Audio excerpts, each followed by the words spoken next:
much does national politics shape what happens at the local level?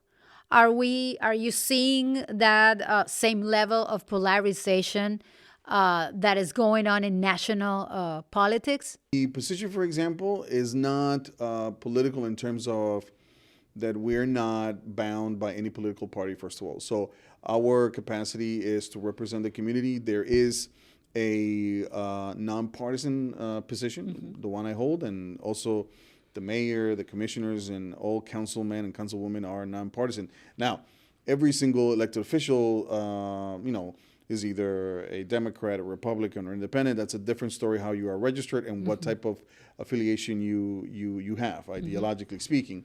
But in reality, if you pay attention, the immigration topic has had a huge impact locally speaking, and those are issues that are spoken nationally, but they do have an impact locally. And our restaurants, for example, have seen a drop in restaurant goers, people buying food, people going out during the weekend, events. Now, that being said, we also have to acknowledge that we have had a huge intake of immigrants that came in illegally through that wave of open door policy that we had with the prior administration.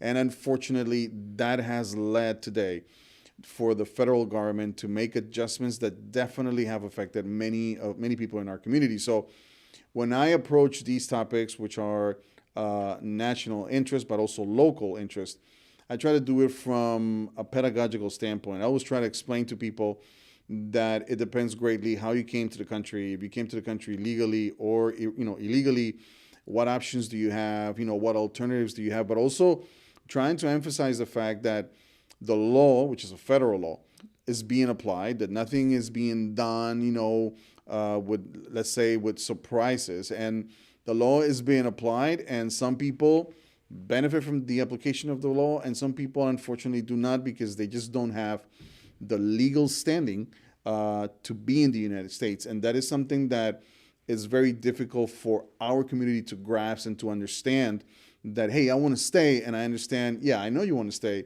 This is a great country, but at the same time, we also have to try to explain to our community that it's just not about you wanting to stay. It's about you having the grounds or the legal standing for you to go, in front of an immigration judge and say, you know what, this is my asylum case, but if my asylum case is not really, accepted or you don't think is viable, I also have some other options to stay for your consideration.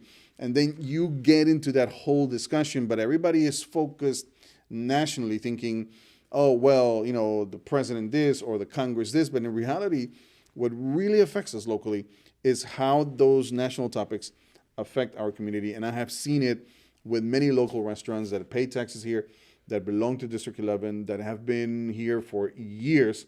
And now they have seen a considerable drop because that population that used to go there, there's a drop in that because you don't have that many workers demanding that. So that drops, obviously, the income for these restaurants. So the national impact of many topics, when they become local, is when you begin to feel the pitch.